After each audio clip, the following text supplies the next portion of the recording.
Monsieur le Président, je me suis souvent levé en cette Chambre pour dénoncer le rationnement des soins à domicile.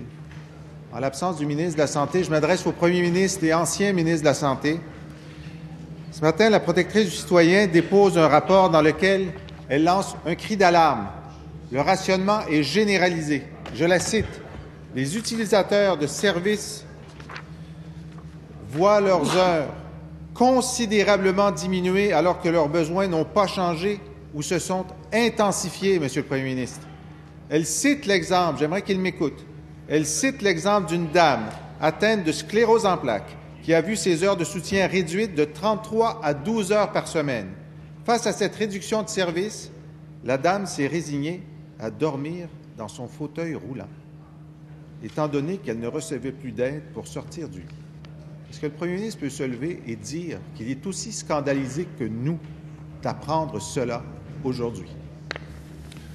En réponse, Madame la ministre déléguée à la réadaptation. Tout d'abord, Monsieur le Président, vous dire qu'on accorde toujours une très grande importance au rapport du citoyen. Et c'est de la protectrice plutôt, et c'est bien entendu qu'on va prendre connaissance dans tout le détail de ce rapport-là. Maintenant, concernant tout ce qui est les soins à domicile et les soins en établissement, vous savez que mon collègue, le ministre de la Santé, qui doit aller justement cet après-midi défendre nos visions concernant les budgets de la santé, les transferts fédéraux vers les provinces, le ministre de la Santé, donc, a procédé à une annonce qui nous a bien expliqué qu'il allait récolter les meilleures pratiques à travers tout le réseau pour les transposer, Monsieur le Président, vers les centres pour les personnes aînées, mais aussi vers les soins à domicile. Et c'est la députée de Crémazie qui a entrepris cette tournée-là. Et à partir de la réforme que nous avons faite dans le réseau de la santé, Monsieur le Président, il faut savoir que maintenant, il est beaucoup plus facile qu'auparavant de pouvoir transmettre les informations et nous allons pouvoir uniformiser la qualité des services.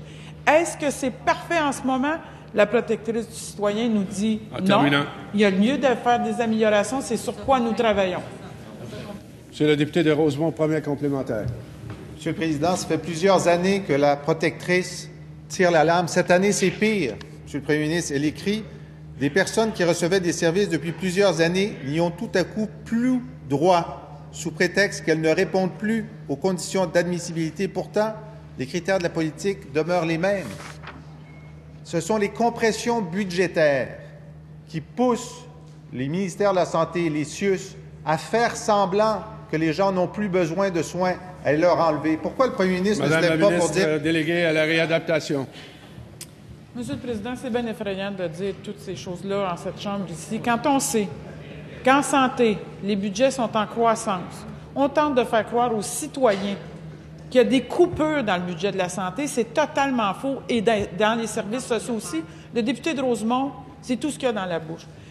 Je ne prétends pas que tout est parfait, mais on travaille à améliorer la chose. Et en ce moment, si vous pouviez demander à la députée de Tachereau de se taire, ça m'aiderait. En ce moment, ce qu'on veut faire, c'est assurer un meilleur continuum de soins.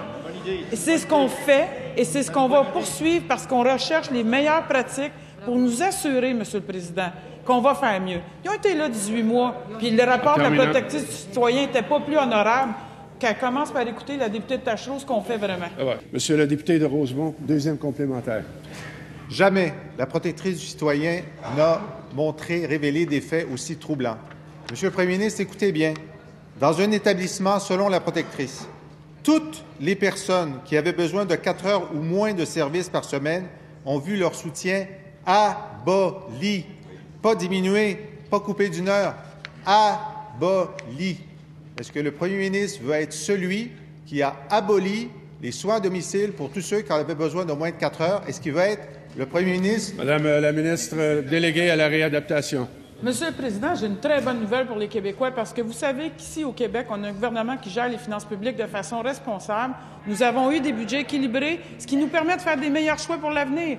Et je vous annonce que c'est en éducation, mais en santé et services sociaux qu'on va faire des choix où on va pouvoir investir davantage. Et c'était exactement ça que le ministre de la Santé a mis en place. Il a fait une annonce où il a dit que nous allions, puis c'était assez clair, trouver les façons, les meilleures pratiques à travers tout le réseau. Il est faux de prétendre qu'il y a des coupures.